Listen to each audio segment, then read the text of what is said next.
Hey everybody, it's Kevin from 3D Printed Props. In today's video, we are going to be working on a pretty simple prop, but a really cool one. And this is from one of my favorite new horror movies. We are going to be working on the bell from Weapons. So if you spent any time on the channel, you know I'm a huge horror movie fan. I watch tons of horror movies. I got the subscription to Shudder. I probably go to 3 or 4 different horror cons a year. Love the genre. And I actually went to go see Weapons in the theater. I don't go to the theater a lot. It's expensive and there's people, and why not just watch it at home? But I wanted to see this movie really bad. The trailer is one of the creepiest things I've ever seen, and the movie did not disappoint. It was fantastic. So I left the movie and I was thinking, what prop can I do from this movie? And bang, the first one that came to my head, of course, was the bell. Now, I guess I could do a fork. If you've seen that movie, you'll get that. But I said, no, that doesn't really make much sense. Let's do the bell. And I modeled this up. You can actually get this file, print it out yourself, and finish it over on 3dprinterprops.com. Coupon code is below, so check that out. And of course, anything I use in this video are in the links below, say paints or different things that I use to get this effect. And of course, if you do like this video, please click like and subscribe. That would help the channel out a lot, and I would really appreciate it. So back to the bell.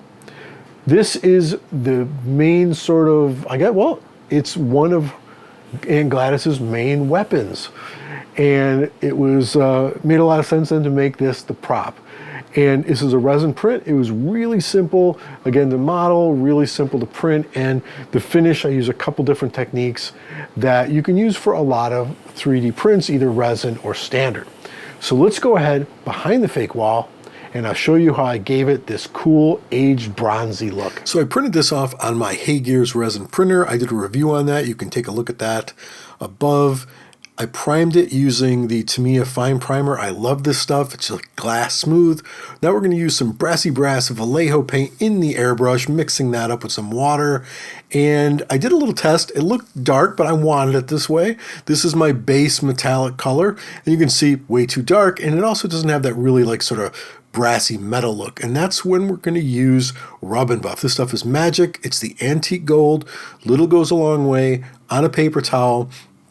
And what we're going to be doing here is just rubbing it on and building up tones. So we've got the dark brassy brass from the Vallejo acrylics. Then we're using this brassy brass to just brush it on and get this sort of metallic-y brushed brass look. Some we're putting it on a little bit hard, a little more dense, a little bit more, and then we're rubbing it off, and we're just adding and rubbing it around, hence Rubn buff, and then using the paper towel to sort of buff it up and shine it. And you can start to see that adding these different layers really help give it a real metallic look. And that's what you want to do. You want to keep building these textures. You can see it looks a little weird here. It needs another layer. It needs a different tone of metallic. So now we're going to use the gold leaf. This is a little bit brighter, and I'm going to be adding that some of the places and covering up more of that darker brassy brass and putting it over the antique brass just to give it more life. Now we're going to weather. This is where things come alive, in my opinion. Where dirt and grime would be, we're going to just go over it with a really fine brush. And this is just straight acrylic. I didn't even put any water in this. I'm going through these really hard creases and then just sort of wiping it away with my finger or a paper towel just to really make it look like, yes, she takes care of this, but you know, it's old. God knows how old it is. And it's going to accumulate some wear and tear. Now we need to weather this nice actually the letter. We're going to weather the letter. I'm jumping ahead. And again, this is where dirt and dust and grime would deposit inside this crevice of the number 6 in the triangle. And I might have put too much in it, you know, looking at the movie, but you know, I wanted it to really stand out. And I think it looks really sharp with that extra sort of darkness inside of it. Now we're going to weather the outside. So what I did was I mixed up some of that just straight basics black paint, I think it's Mars, with some water. I'm using a paper towel crumbled up because then you get more of a sort of a natural look when it's a crumbled paper towel because it's got the little creases and crevices. And I'm just, you know, adding more in some places, less in others. What it's doing is it's knocking back some of that shine that we built up.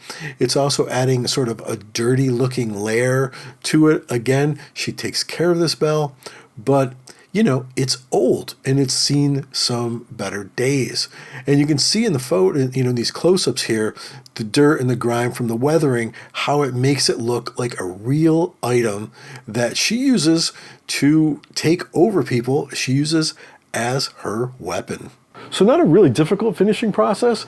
The Rubn buff though, and using different shades of Rubn buff, and then the weathering to make the details pop, really make this bell come alive, so to speak. If you've liked this video, and I hope you did, please click like and subscribe. Hit that little bell to know when the next one is, and I would really appreciate that.